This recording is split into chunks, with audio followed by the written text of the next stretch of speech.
السلام علیکم، you are watching decipher with Abdul Basit, میں ہوں منتہا حسن۔ ناظرین، آج ڈیسائفر میں ہم بات کریں گے مختلف اہم موضوعات پر، جن میں شامل ہوں گے بھارت کا افغانستان پر اہم بیان، امریکہ پاکستان تعلقات میں گرم جوشی اور بھارت کے خدشات، سقوط ڈھاکہ اور روس یوکرین جاری جنگ۔ آغاز کریں گے آج کے اپنے ڈیسائفر کا۔ ویلکم باسط صاحب۔ جی منتہا، بہت شکریہ۔ بسم اللہ الرحمن الرحیم، اور ڈیسائفر دیکھنے والوں کو السلام علیکم۔ باسط صاحب، آپ بہت زیادہ کنسرن لگ رہے ہیں۔ بھارت نے جو افغانستان سے متعلق بیان دیا ہے، کیا سمجھا جائے کہ پاکستان کے لیے اب کچھ چیلنجز چھپے ہیں اس میں؟ چیلنجز تو رہیں گے، اور میرا نہیں خیال کہ جہاں تک افغانستان کا تعلق ہے ہمارے چیلنجز ختم ہونے والے ہیں۔ 3-4 ڈیولپمنٹس اوپر تلے ہوئی ہیں جو بھارت کے مستقل مندوب ہیں نیو یارک میں، ان کا بھی بیان سامنے آیا ہے۔ 11 دسمبر کو یونائٹڈ نیشن سیکورٹی کونسل میں ایک میٹنگ ہوئی on U N assistance mission in Afghanistan, UNAMA پہ۔ لیکن اس سے پہلے اگر آپ دیکھیے تو 9 دسمبر کو ایک جوائنٹ اسٹیٹمنٹ آتی ہے افغانستان میں۔ آپ کہہ لیجئے کہ جو نیشنل ریزسٹنس فرنٹ ہے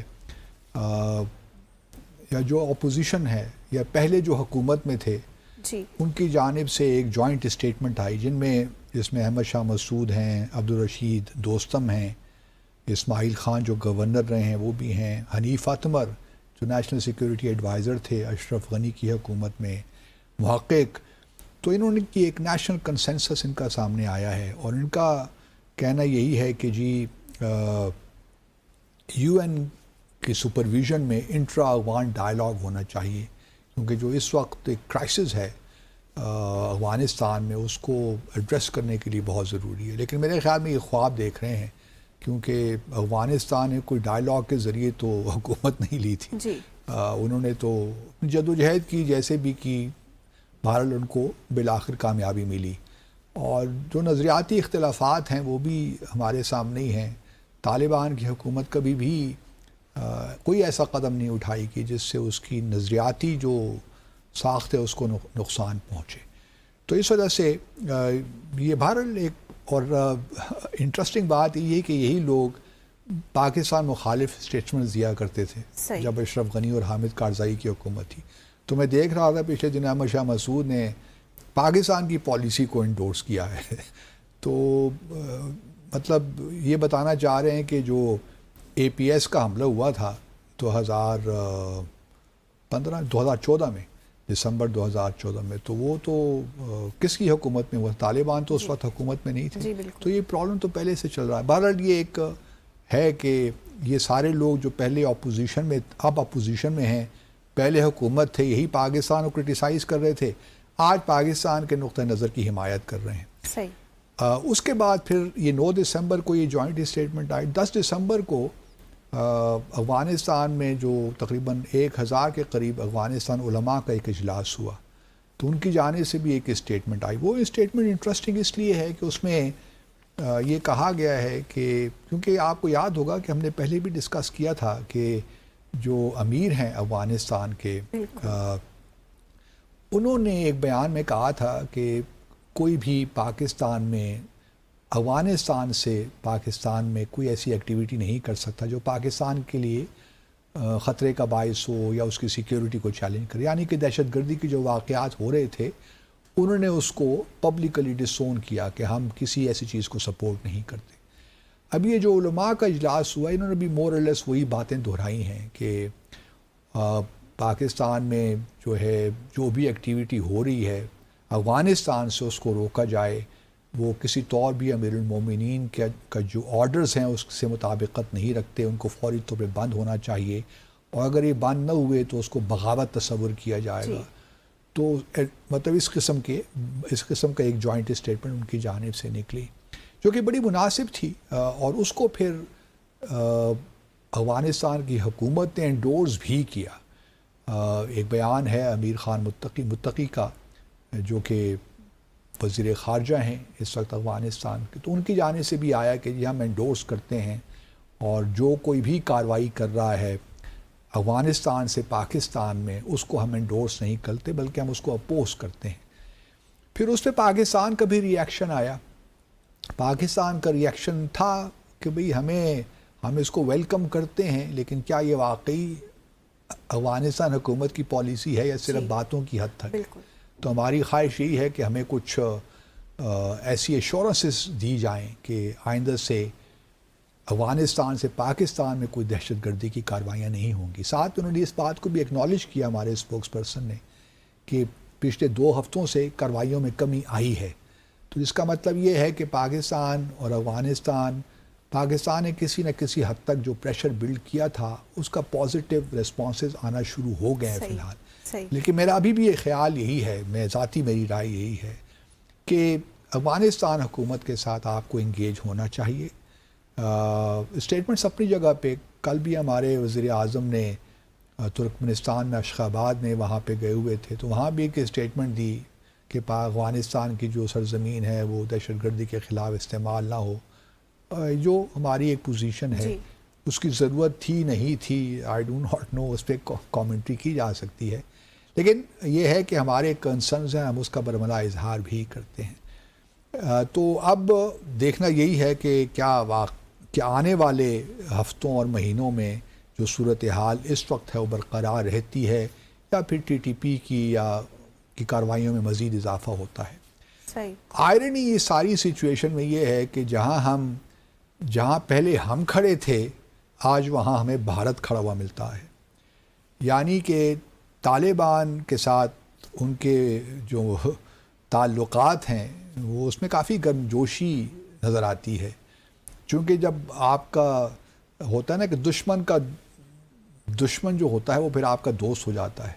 تو چونکہ ہمارے افغانستان سے، میں تو ان کو دشمن نہیں سمجھتا، لیکن چونکہ تعلقات میں کشیدگی پیدا ہوئی ہے تو بھارت نے اس کا بھرپور فائدہ اٹھایا ہے اور افغانستان کے ساتھ کافی پینگیں بڑھی ہیں ان کی پچھلے 1 مہینے میں، اور اس کی وجہ سے تعلقات بھی بڑھ رہے ہیں، اس میں بھی سبسٹینس دوبارہ سے پیدا ہو رہا ہے. اب دیکھیے نا، جو مستقل مندوب ہیں بھارت کے نیو یارک میں، انہوں نے، اس طرح میں نے پہلے کا یونائیٹڈ نیشن سیکیورٹی کونسل میں خطاب کیا اناما سے متعلق، تو انہوں نے کہا کہ جی بلکہ پاکستان کو کنڈیم کر دیا الٹا، رادر دین کہ وہ افغانستان کی جو اندرونی صورتحال ہے اس پہ بات کرتے. تو ان کا کہنا یہ ہے کہ پاکستان نے جو اسٹرائکس کرتا ہے افغانستان کے اندر، وہ جو ہیں اس میں انوسنٹ سیوین مارے گئے، بچے مارے گئے، خواتین ماری گئیں، تو یہ نہیں ہونا چاہیے، یہ چیزیں بند ہونی چاہیے پاکستان کی جانب سے.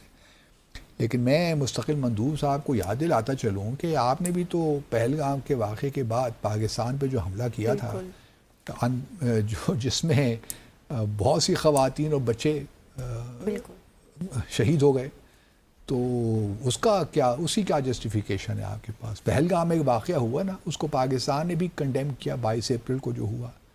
ہم ابھی بھی UN سیکیورٹی کونسل کے نان پرماننٹ ممبر ہیں، تو ہم اس وقت شامل تھے جو پریس اسٹیٹمنٹ ایشو ہوئی، ہم نے بھی کنڈیم کیا. تو پھر آپ کو کیا ضرورت تھی کہ آپ یہ حملہ کرتے پاکستان کے اربن ایریاز میں؟ وہاں آپ نے لوگوں کو نہیں مارا، عام معصوم لوگوں کی جانیں نہیں لیں. تو یہ جو ہے آپ یہ بڑے بڑے دعوے کرتے ہیں، یہ سرمنز ایشو کرتے ہیں، آپ کی پالیسیز اور آپ کی اسٹیٹمنٹس میں بہت گیپ ہے افغانستان کے بارے میں. اب آپ کچھ اور باتیں کر رہے ہیں. آپ جب طالبان نے حکومت سنبھالی تھی 15 اگست 2021 کو، اس وقت تو آپ کی پوزیشن اور تھی، آپ نے فوری طور پہ یونائیٹڈ نیشن سیکیورٹی کونسل کے آپ صدر تھے اس وقت، اور 30 اگست کو آپ ریزولوشن بھی لے آئے تھے 2593، اور آپ نے جس طرح طالبان کو کنڈیم کیا تھا. آپ چونکہ تھوڑے سے حالات بدلے ہیں، پاکستان کی بنگلہ دیش کے ساتھ گرمجوشی پیدا ہوئی ہے تعلقات میں، تو آپ نے فوری طور پہ افغانستان کو گلے لگا لیا.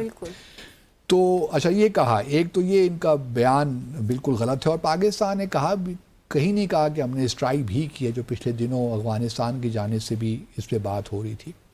اس کے بعد وہ کہتے ہیں، انہوں نے اسپیسیفکلی کرٹیسائز کیا پاکستان کو for the cynical closure of access for a landlocked country, کہ یہ تو جی انٹرنیشنل لا کے خلاف ہے کہ آپ ایک لینڈ لاکڈ کنٹری جو ہے جس کی کوئی ایکسیس نہیں ہے سی پورٹ وغیرہ پہ، تو سارا آپ ٹریڈ پہ آپ انحصار کرتا ہے، تو آپ نے وہ بند کر دیا ہے. جہاں تک ٹرانزٹ ٹریڈ کی بات ہے، اس پہ کسی حد تک میں کہہ سکتا ہوں کہ مجھے بھی ذاتی طور پہ کچھ خدشات ہیں، لیکن کیا کیا جائے کہ ہمارے لوگ شہید ہو رہے ہیں دہشت گردی کے ہاتھوں، تو شاید ہمارے لیے کوئی راستہ تھا نہیں کہ ہم we resort to this step as well, لیکن ہم امید کرتے ہیں کہ جو ٹرانزٹ ٹریڈ ہے کم از کم اس کو کھول دیا جائے گا. لیکن اس سے ایک پرابلم اور بھی ہے منتہا، کہ ہمیں بائیلیٹرل ٹریڈ میں تو اتنا ایشو نہیں ہوتا، اصل مسئلہ ٹرانزٹ ٹریڈ میں ہوتا ہے، کیونکہ افغانستان میں بہت سی ایسی چیزیں امپورٹ ہو جاتی ہیں اس ٹرانزٹ ٹریڈ کے تھرو جو کہ واپس پاکستان آ جاتی ہیں اسمگل ہو کے. صحیح. یعنی وہ افغانستان تو جاتی ہیں لیکن وہ پھر کسی طور آ جاتی ہیں، اور اگر آپ دیکھیے تو وہ اتنے سستے داموں ملتی ہیں کہ ہماری اپنی جو لوکل انڈسٹری ہے اس کو بڑے پرابلم ہو جاتے ہیں. مثال کے طور پر اگر آپ فریج خریدنا چاہیں، ریفریجریٹر یا ایئر کنڈیشنر یا اور ایسی چیزیں جن کی شاید افغانستان میں اتنی مانگ نہ ہو، لیکن وہ آتی پاکستان کے لیے ہیں افغانستان کا نام لے کر. تو یہ ایشو بھی ہے ٹرانزٹ ٹریڈ کا، تو اس کو کس طرح ٹھیک کیا جائے یہ ایک الگ بحث ہے، اس پہ پھر کبھی انشاءاللہ بات کریں گے. دوسرا دیکھیے جو امبیسڈر حریش ہیں نیو یارک میں، وہ کہتے ہیں کہ بھارت ارج کرتا ہے انٹرنیشنل کمیونٹی کو کہ جو to ensure that UN designated terrorist entities and individuals including ISIL, al Qaeda, Lashkar Taiba and Jaish Muhammad no longer engage in cross-border terrorism from Afghan soil. مطلب یہ تو دیکھیے پھر بھی مان ہی رہے ہیں نا امبیسڈر حریش کہ کہیں نہ کہیں ٹیررزم تو ہو ہی رہا ہے نا کراس بارڈر. شکر ہے یہ مان لیا انہوں نے. اب یہ الگ بات ہے کہ اس میں انہوں نے TTP کا ذکر نہیں کیا، اس میں انہوں نے BLA کا ذکر نہیں کیا، BRA کا ذکر نہیں کیا. وہ کیوں نہیں کیا اس کا بھی ہمیں معلوم ہے، کیونکہ وہ انڈائریکٹلی فنڈ بھی کرتے ہیں.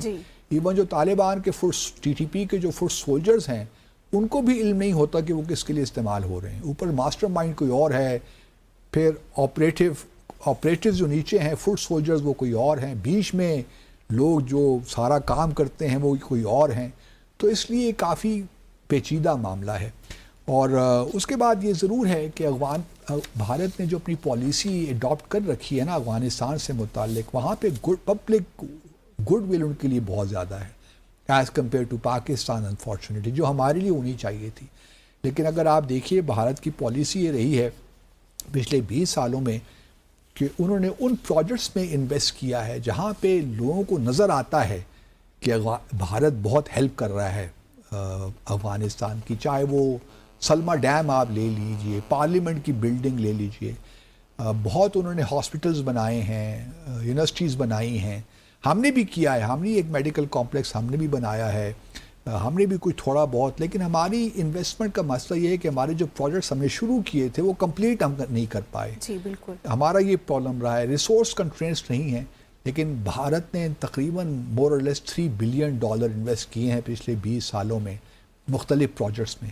اس کی وجہ سے ان کو اسپیس ہی ملی ہے، کرکٹ وغیرہ ہو، اسکالرشپس ہوں، بہت دیے ہیں.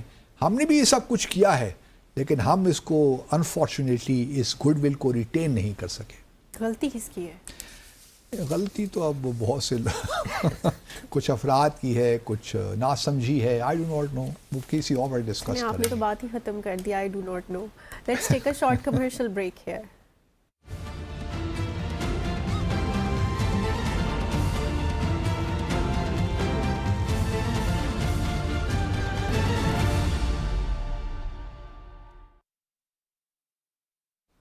Welcome back after the break. Basit صاحب اس بات کو ایڈمائر تو کرنا چاہیے کہ پاکستان نے انٹرنیشنلی 2 مشکل ممالک کو جو کہ ایک دوسرے کے تو خلاف ہیں اور پورا جو ورلڈ آرڈر ہے ابھی شاید انہی 2 کنٹریز کے گرد ہی گھومتا ہے. Let's talk about USA and China. Pakistan نے بڑی بیلنسڈ پالیسی لے کے دونوں ممالک کے ساتھ ہی چل رہا ہے، تو کیا توقع رکھیں کہ امریکہ کے ساتھ ہمارے تعلقات ایسے ہی رہیں گے؟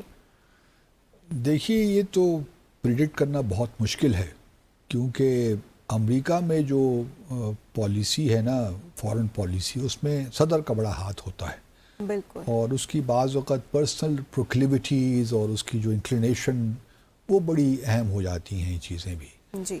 اور پریزیڈنٹ ٹرمپ چونکہ ان کا ایک پرسنلائزڈ قسم کی پالیسیز بھی ہیں، بہت سے لوگ تجزیے کر رہے ہیں. بلکہ ابھی پچھلے دنوں ایک ٹیسٹیمنی بھی ہوئی جو جے شنکر صاحب کے برخوردار ہیں، دھرو جے شنکر، وہ ہیں اسکالر ہیں ڈاکٹر، وہ بھی وہاں تھے، تو انہوں نے بھی بہت سے کہا کہ جی اس وقت بھارت اور امریکہ کے درمیان تعلقات کی نوعیت کیا ہے، کیوں پرابلمز ہیں، لیکن وہ یہ کہنا بھول گئے، اور میں ابھی بھی یہی سمجھتا ہوں کہ اصل وجہ یہی ہے، باقی چیزیں بھی ہیں جی جی، لیکن جو اس وقت پریزیڈنٹ ٹرمپ بھارت سے مایوس ہیں یا تھوڑے بہت ناراض ہیں، اس کی ایک بنیادی وجہ یہ ہے کہ بھارت ان کو کریڈٹ نہیں دیا پاکستان اور افغانستان کے درمیان سیز فائر کا، اور یہ بات ابھی تک ان کے ذہن میں ہے کہیں نہ کہیں کہ مودی نے ان کو ڈس اپوائنٹ کیا ہے، اسی وجہ سے آپ دیکھیے وہ 50% ٹیرف بھی لگ گیا، اور ابھی کوششیں ہو رہی ہیں کہ اس کو کم کر کے ایٹ لیسٹ 25% کر لیا جائے۔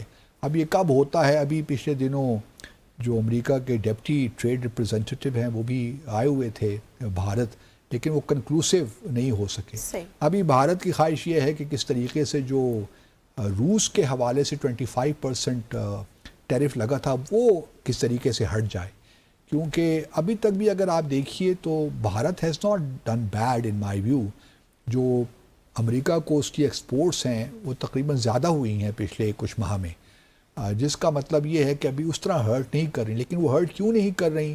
وہ ہرٹ اس لیے نہیں کر رہی کہ جو لوگ ایکسپورٹرز ہیں نا، وہ انہوں نے اپنی قیمتیں اتنی ہی رکھی ہیں، ایکسپورٹرز کو نقصان ہو رہا ہے لیکن جو والیوم ہے ٹریڈ کا وہ بھی اس طرح ہی ہے، تو ایکسپورٹرز کب تک یہ لاس برداشت کر سکتے ہیں، دیٹ ہی ول سی۔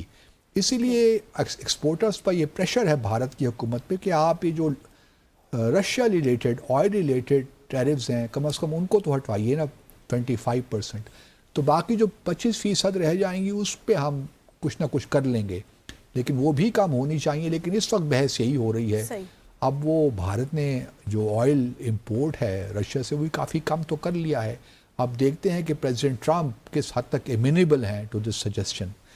جہاں تک پاکستان اور بھارت امریکہ کا تعلق ہے، دیکھیے ہمارے جو تعلقات ہیں نا وہ اس طرح رہے ہیں، اس میں اپس اینڈ ڈاؤنز آتے رہے ہیں، وہ لینئرلی نہیں آگے بڑھتے رہے کہ ایک ہی ٹریجیکٹری ہے تو اس پہ ہم جا رہے ہیں، ان لائک چائنا کے ساتھ ہمارے تعلقات کی نوعیت چونکہ اسٹریٹجک ہے، تو وہاں پہ اگر تھوڑا بہت مس انڈرسٹینڈنگ بھی چیزوں میں ہو جاتی ہیں، لیکن جو فنڈامنٹلز ہیں وہ تبدیل نہیں ہوتے، وہ فنڈامنٹلز ریمین سیم۔ لیکن اس کے ساتھ ہمارا یہ وار آن ٹیرر کا بھی تو ایشو تھا نا، وار آن ٹیرر پہ دیکھیے نا وہ ایک خاص موقع تھا نا، چائنا کے لیے ہمیں اس قسم کی چیزیں نہیں چاہیے۔ امریکہ میں وار آن ٹیرر تھا، افغانستان کے مسائل تھے، تو اس لیے انہوں نے بہت سی چیزوں کو صرف نظر کر کے ہم سے انگیج کیا، ہمیں مدد بھی دی، وہ کیری لوگر بریمن ایکٹ بھی آیا، بڑی چیزیں ہوئیں، پیسے بھی ہمیں ملے۔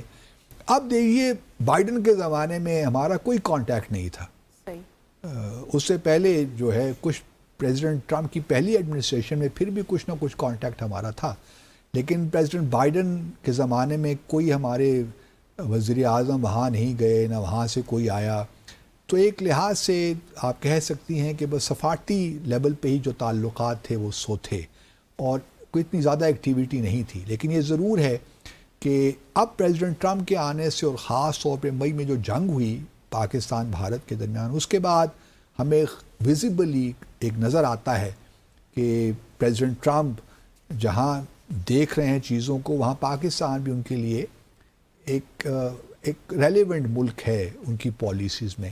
میں یہ نہیں کہوں گا کہ بہت اہم ملک ہے، کیونکہ جو بھی نیشنل سیکیورٹی اسٹریٹجی ان کی آئی ہے اس میں کچھ ویسٹرن اخبارات یہ خبر دے رہے ہیں کہ بہت سی چیزیں اس میں پبلکلی ریلیز نہیں ہوئیں، کچھ اس کے پارٹس جو ہیں وہ خفیہ ہی رکھے گئے، اور ان میں سے خفیہ جو ایک آئیڈیا ہے پریزیڈنٹ ٹرمپ کا وہ یہ ہے کہ دنیا کو ہم نے یہ G20 فضول چیز ہے، اس کا کوئی فائدہ نہیں ہے، اسی طرح جو ہے ہمیں اس کو جو ہے دنیا کو مختلف طریقوں سے مینیج کرنا ہے، تو وہ ہم اگلے سیگمنٹ میں بات کریں گے اس کی۔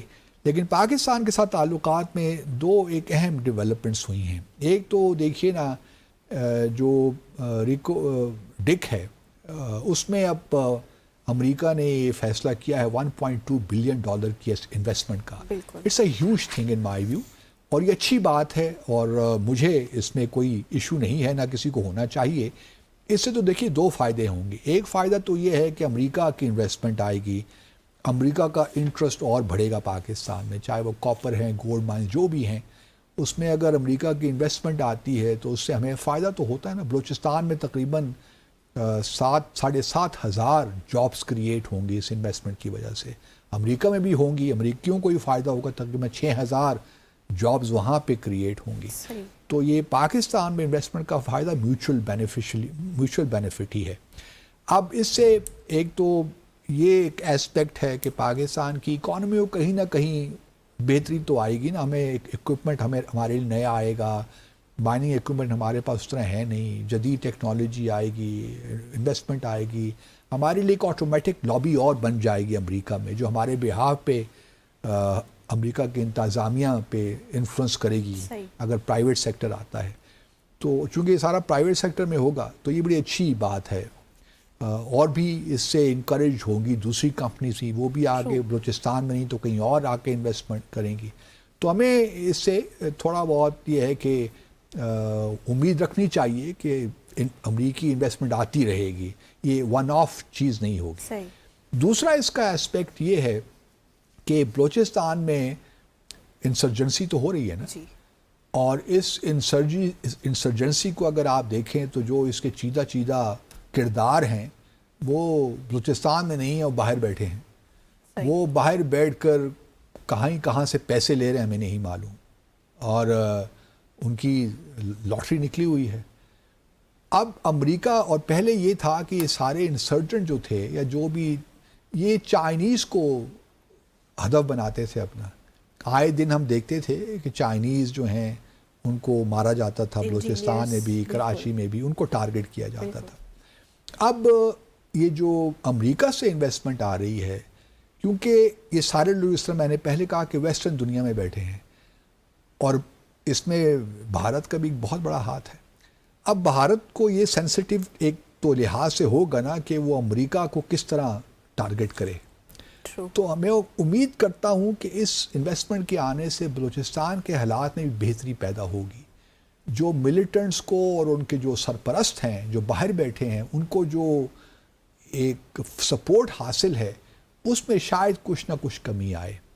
کیونکہ بھارت کے لیے یا اور ممالک کے لیے بڑا مشکل ہوگا کہ وہ امریکی جو ہیں نیشنلز ان کو ٹارگٹ کریں، یا امریکی جو انٹرسٹ ہیں بلوچستان میں یا پاکستان میں کہیں اور، ان کو ٹارگٹ کریں. کیونکہ اس کا مطلب یہ ہے کہ امریکہ مزید پرابلمز کریٹ کر رہا ہے اپنے لیے ویزاوی مسٹر ٹرمپ.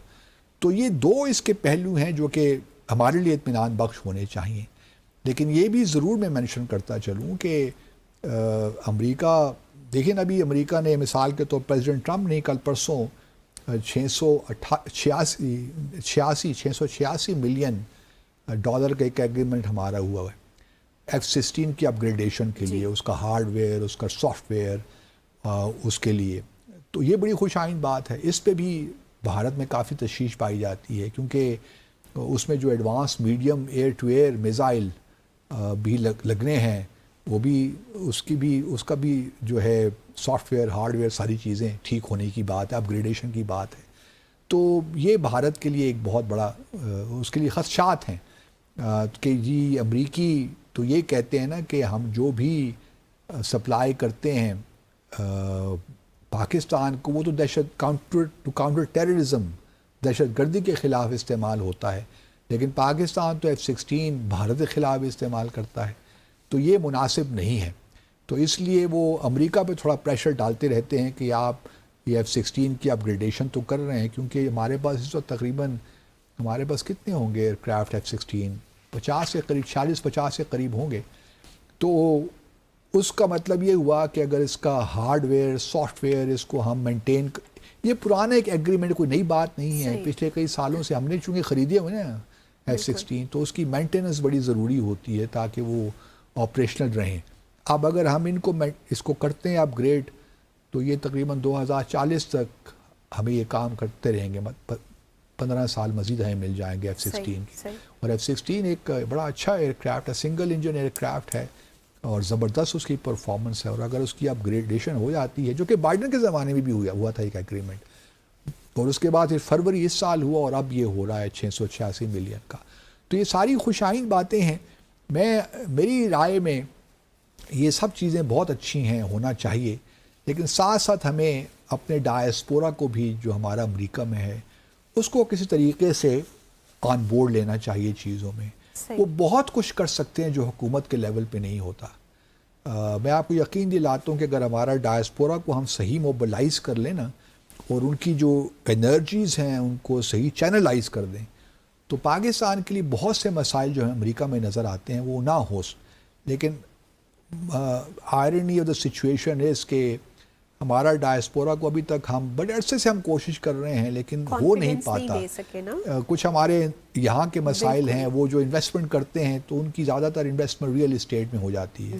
یہاں پہ آ کے پراپرٹیز خریدتے ہیں، زمینیں خریدتے ہیں لوگ، یہاں قبضہ مافیا ہے وہ ان کے گھروں کو قبضہ کر لیتی ہے. لیکن میری امید یہی ہے یا میری خواہش یہی ہے کہ ہمارا ڈائسپورا چاہے وہ امریکہ میں ہو، یو کے میں ہو یا اور جو ڈیولپڈ کنٹریز ہیں جہاں پہ وائٹ کالر ہمارا ڈائسپورا ہے یا پاکستان اوریجن یا ہیریٹیج کے لوگ ہیں، وہ پاکستان میں اور چیزوں میں انویسٹ کریں گے، ایسی چیزوں میں جو کہ پاکستان کی ایکسپورٹس بڑھائے، جو پاکستان کو اس کی انڈسٹریل بیس کو ایکسپینڈ کرے. یہ پہلے بھی ہم نے اس پہ ڈسکشن کی ہے اور وہاں پہ ان کے پاس ان کی کیپیسٹی ہے.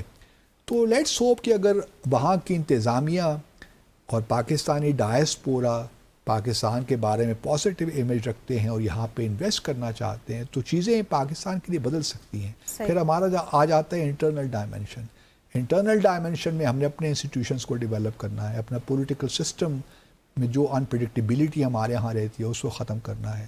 تو یہ تمام چیزیں اگر سب مل جائیں تو sky is a limit when it comes to Pakistan because huge potential.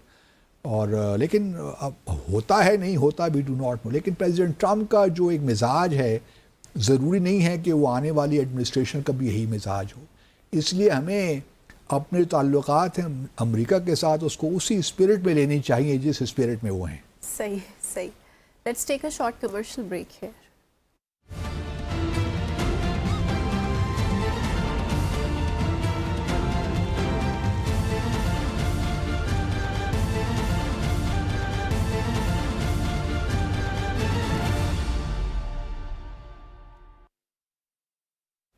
Welcome back after the break. Bassi صاحب، یوکرین جنگ تو لگتا نہیں کہ مستقبل قریب میں ختم ہوگی. کیا اس کی ایک وجہ پریزیڈنٹ ٹرمپ کی پالیسی ہے؟ ٹرمپ کی پالیسی کبھی آپ کہہ سکتے ہیں کسی نہ کسی تک ہاتھ ہے، لیکن اس سے پہلے کہ میں اسے بات کروں، 16 دسمبر کو وہ سقوط ڈھاکہ کا معاملہ ہوتا ہے، ہم لوگ اس کو یاد بھی کرتے ہیں. لیکن اب ہمارے بنگلہ دیش کے ساتھ تعلقات ماشاءاللہ اچھے ہو رہے ہیں تو اب تھوڑا سا پازیٹیولی چیزوں کو دیکھنا چاہیے. لیکن اس کانٹیکس میں تو نہیں. میرے ایک کتاب ہے، اس کا میں انٹروڈیوس کروانا چاہتا ہوں اپنے ناظرین کو. یہ امبیسڈر شمشاد احمد خان صاحب کی کتاب ہے. پروفیسر صاحب اگر آپ اس کو قریب سے دکھا سکیں تو بڑا اچھا ہو جائے گا. یہ ہمارے فارن سیکرٹری بھی رہے ہیں اور جب نیوکلیر ٹیسٹ ہو رہے تھے تو اس وقت یہ فارن سیکرٹری تھے، تو ان کا بڑا کلیدی کردار رہا ہے ان تمام معاملات میں. تو یہ بڑی اچھی مطلب ان کی آپ کہہ سکتے ہیں بایوگرافی بھی ہے، بایوگرافی بھی ہے، لیکن اس میں جو معلومات ہیں ایک تاریخی اعتبار سے بڑی زبردست ہیں. اور جو شخص بھی پاکستان فارن پالیسی میں دلچسپی رکھتا ہے اس کو یہ کتاب ضرور پڑھنی چاہیے میرے خیال میں. اور ان میں انہوں نے سقوط ڈھاکہ کی بات بھی کی ہے کہ کس طرح ایسٹ پاکستان بنگلہ دیش بنا، اور ان کے مطابق تو 3 ہی مین کردار تھے جن کو یہ الزام جاتا ہے. ایک طرف تو یحییٰ خان، جنرل یحییٰ تھے، یحییٰ خان، اس کے بعد ذوالفقار علی بھٹو صاحب، کیونکہ وہ چاہتے تھے کہ بس کوئی بھی ہو مجھے جو ہے بنگلہ دیش بنتا ہے تو بن جائے، مجھے پاکستان کا وزیر اعظم بننا ہے. اسی وجہ سے جو نیشنل اسمبلی کا وہاں پہ نئی اسمبلی انتخابات کے بعد جو لوگ الیکٹ ہو کے آئے تھے تو اس وقت یحییٰ خان نے یہ کہا، اس 6 مارچ کو یا کس تاریخ کو انہوں نے کہا کہ ڈھاکہ میں یہ اجلاس ہوگا، پہلا اجلاس نیشنل اسمبلی کا. تو بھٹو صاحب نے کہا کہ نو وے، ہم وہاں پہ نہیں ہونے دیں گے. تو اس کی وجہ سے تمام معاملات بگڑ گئے. پھر وہ جو ہے انٹرونشن کی بات شروع ہو گئی تو اس سے معاملات گڑبڑ ہو گئے. تو انہوں نے 3 ہی اشخاص کو الزام ان پہ لگایا ہے کہ یہی 3 اشخاص جو ہیں ایسٹ پاکستان کو پاکستان سے الگ کرنے میں ان کے میجر رولز رہے ہیں. تو بہرحال یہ it's an interesting very good book and I would highly recommend جو بھی لوگ انٹرسٹڈ ہیں پاکستان کی فارن پالیسی میں. اچھا اب آپ نے جو سوال پوچھا نا وہ بڑا دلچسپ ہے, کیونکہ نیشنل سیکیورٹی اسٹریٹجی جو آئی, جس طرح میں نے پچھلے سیگمنٹ میں کہا کہ اسے کچھ پارٹس جو ہیں وہ پبلکلی ریلیز نہیں کیے گئے. ایک یا کچھ 2-3 ویسٹرن اخبارات ہیں, ان کے جو سورسز ہیں انہوں نے بتایا ہے کہ ایک جو ہے حصہ اس رپورٹ کا یہ بھی کہتا ہے, اس اسٹریٹجی کا, کہ جی دنیا تو اب بدل ہی گئی ہے.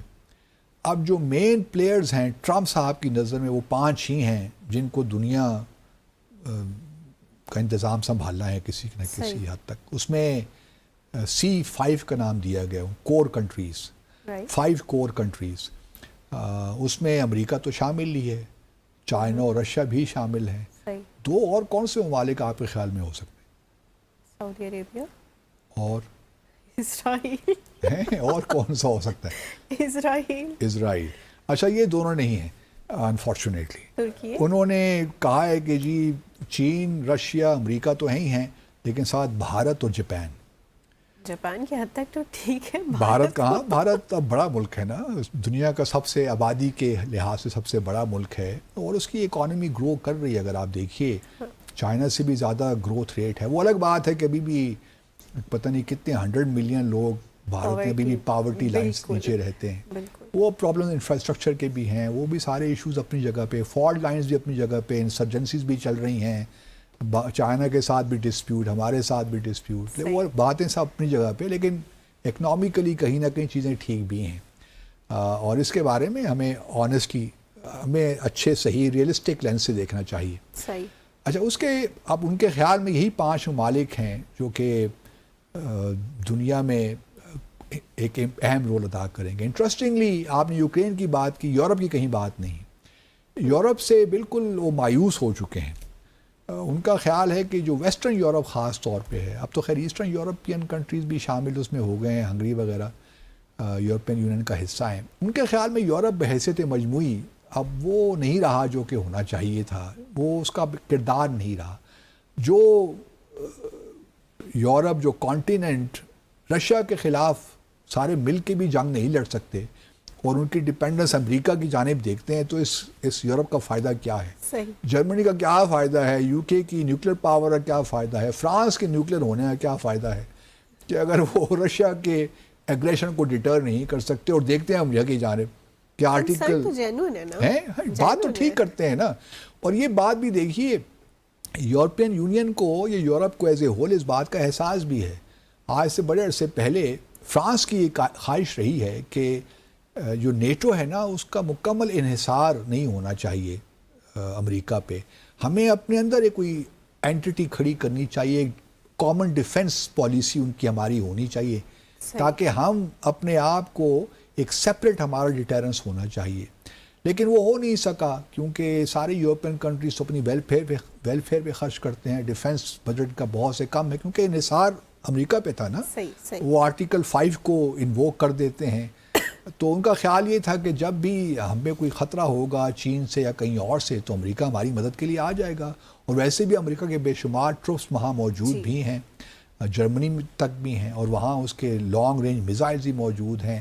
تو بڑی ڈپینڈنس ہے یورپ کی امریکہ پہ, بلکہ ہر بات پہ ہی ڈپینڈنس ہے. اگر ان کا آپ پورا سسٹم دیکھ لیجئے, جتنے بھی ایون جو سارا انٹرنیٹ, جتنے بھی پلیٹ فارمز ہیں, جو انٹیلیجنس معاملات ہیں, اسپیس کے معاملات ہیں, تو ہر معاملے میں ایون کلچرلی بھی اگر آپ دیکھیے تو یورپ کتنا انفلوئنسڈ ہے امریکہ سے.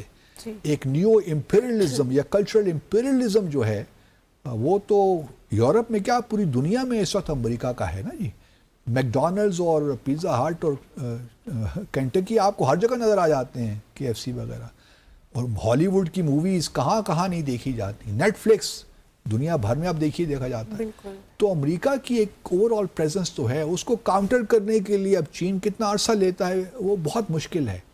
دیکھیں انگریزی تو لنگوا فرینکا ہو گئی, دنیا کی جو زبان ہے وہ انگریزی ہی ہے. اب فرانس بھلے جتنی کوشش کر لے, چین بھلے کتنی کوشش کر لے, وہ ممکن نہیں ہے کہ وہ انگریزی کو ریپلیس کر پائیں گے. اب چونکہ لینگویج کا بہت بڑا ایڈوانٹیج ہے, تو اس وجہ سے دنیا جو ہے بدل تو رہی ہے. رشیا ہو، چائنا ہو، جاپان ہو، ٹھیک ہے پاورفل ملک تو ہیں، لیکن یورپ ایک لحاظ سے اس وقت ایسی پوزیشن میں ہے کہ اس کو مطلب آپ یہ کہنا چاہیے کہ امریکہ کے بغیر وہ اپنے آپ کو ڈیفینڈ بھی نہیں کر پا سکتے. اب جہاں تک یوکرین کا تعلق ہے، یوکرین وار میں اس وقت جو سب سے بڑا مسئلہ ہے وہ یہی ہے کہ یوکرین کے پاس تو پیسہ ہی ختم ہو گیا ہے. مطلب جو ان کا day to day running of the government ہے وہ بھی ممکن نہیں ہو، سیلریز بھی دینا ممکن نہیں ہو گیا. اب وہ یہ کہہ رہے ہیں کہ جو رشیا کے ایسٹس فریز کیے ہوئے ہیں دنیا نے، جن کی تقریباً 2245 بلین ڈالر ہیں جو کہ یورپ میں ہیں، اور اس میں سے 210 بلین ڈالر بیلجیم کے پاس ہیں، یورو کلیئر وہاں پہ ہے کمپنی ان کے پاس ہے. تو اب وہ کہہ رہے ہیں کہ جی ان کو آپ انڈیفینیٹلی جو ہے وہ آپ فریز کر دیں، اور اس میں سے 145 بلین اور سو وہ آپ دے دیں ادھار، لون دے دیں آپ یوکرین کو، تاکہ وہ جو بھی ہیں اپنے مسائل حل کریں. اس میں سے کچھ ملٹری کے لیے اور کچھ ان کی جو اپنے بجٹ کی ریکوائرمنٹ ہے. اور بیلجیم کو وقتہ پڑ گیا ہے کہ جی اگر ہم نے یہ دے دیے پیسے تو کل کو اگر روس نے کارروائی شروع کر دی ہے قانونی، کیونکہ یہ انٹرنیشنل لاء کے خلاف ہے نا، تو رشیا کے ایسٹس ہیں تو آپ کس طرح ان کو استعمال کر سکتے ہیں؟ آپ کا یہ کہنا کہ روس نے ایگریشن کیا ہے تو ہم اس کو استعمال کر رہے ہیں، یہ بھی کوئی آرگومنٹ تو جب عدالت میں جائے گا تو مختلف پہلو ہے نا، کہ روس نے اگر کیا ہے تو وہ کہیں گے جی ہم نے تو اپنے سیلف ڈیفنس میں کیا ہے کیونکہ نیٹو میں شامل ہونا چاہ رہے تھے، سو آن اینڈ سو فورتھ. تو ایک کمپلیکیشنز پیدا ہو گئی. تو بیلجیم کے فورن اپنے پرائم منسٹر وہ کل پرسوں لنڈن پہنچے ہوئے تھے، اور ممالک کہ جی ہمیں آپ مشکل میں مت ڈالیے، کیونکہ اگر ہم نے آپ کو یہ پیسے دے دیے اور روس نے مقدمات کر دیے انٹرنیشنل ایون یورپ کی اپنی عدالت میں، ابھی تو ماسکو میں انہوں نے کیس فائل کیا ہے روس نے ماسکو کورٹ میں، لیکن اگر کل کو یہ آ گیا تو اور پیسے ہمیں واپس دینے پڑے تو ہمارے پاس تو پیسے نہیں ہیں. بیلجیم ایک چھوٹا ملک ہے تو بڑا اچھا ملک، لیکن چھوٹا سا ملک ہے نا، وہ 150 بلین ڈالر کہاں سے نکال کے دے گا روس کو اگر کورٹ کا فیصلہ روس کے حق میں آ جاتا ہے. تو وہ یہ گارنٹیز مانگ رہے ہیں بیلجیم باقی یورپین کنٹری سے کہ آپ ہمارے ساتھ کھڑے ہوں گے، کیونکہ اگر جو لون یوکرین کو دیا جا رہا ہے یہ اس لیے دیا جا رہا ہے کہ یہ کہہ کر دیا جا رہا ہے کہ یوکرین اس وقت تک واپس نہیں کرے گا جب تک کہ جنگ ختم نہیں ہوتی، اور ماسکو روس جو تاوان ہے جنگ کا وہ یوکرین کو نہیں دیتا. اب آپ یہ سوچ سکتی ہیں کہ روس کوئی پاسبلٹی نہیں ہے کوئی ریپریشن یا ڈیمیج وار کا دے. تو یہ ساری کہانیاں ہیں. لیکن اب 18 تاریخ کو برسلز میں یورپین یونین سمٹ ہو رہی ہے، تو وہاں پہ یہ فیصلہ ہو جائے گا میرے خیال میں، تاکہ یورپین یونین دنیا کو لگے کہ یورپ اس وقت پورا یوکرین کے ساتھ کھڑا ہے. لیکن جہاں تک اس جنگ کے ختم ہونے کی بات ہے، نظر تو نہیں آتا کہ مستقبل قریب میں ہو سکتا. ممکن ہے کہ 2026 میں کسی وقت سیکنڈ ہاف میں شاید یہ وار ختم ہو جائے، کیونکہ ابھی وہ زمین کا مسئلہ ہے نا. اور بیچ میں یہ بھی کہا گیا ہے کہ اگر یہ وار ختم ہو جاتی ہے، سیز فائر ہو جاتا ہے، تو یوکرین کو اب ہم فوری طور پہ یورپین یونین میں شامل کر دیں گے. یعنی 2027 تک آپ کہہ سکتی ہیں کہ یوکرین یورپین یونین کا ممبر بن جائے گا. لیکن نیٹو کا ممبرشپ وہ نہیں ہے. اور پھر الیکشنز بھی، چونکہ پریزیڈنٹ ٹرمپ نے کہا کہ الیکشنز کروائیں، تو زیلنسکی صاحب نے وہ بات بھی کسی حد تک مان ہی لی ہے کہ اگلے سال انتخابات بھی ہو سکتے ہیں. تو انٹرسٹنگ ڈیولپمنٹس. تو پھر ہم یہی امید رکھیں کہ اگلے سال تک یہ جنگ چلے گی. ابھی حملے بھی ابھی ہو رہے ہیں، ٹاکس بھی ہو رہی ہیں، لیکن پریزیڈنٹ ٹرمپ بہت مایوس ہیں یورپ سے اور یوکرین سے بھی، کیونکہ وہ رشیا کو کور کنٹری سمجھتے ہیں نا. صحیح. تو ناظرین، اسی خوبصورت بحث کے ساتھ ہی آج کا ہمارا ڈیسائفر ود عبدالباسط اپنے اختتام کو پہنچا. منتہا حسن کو ڈیسائفر کی ٹیم کے ہمراہ اجازت دیں. اللہ حافظ.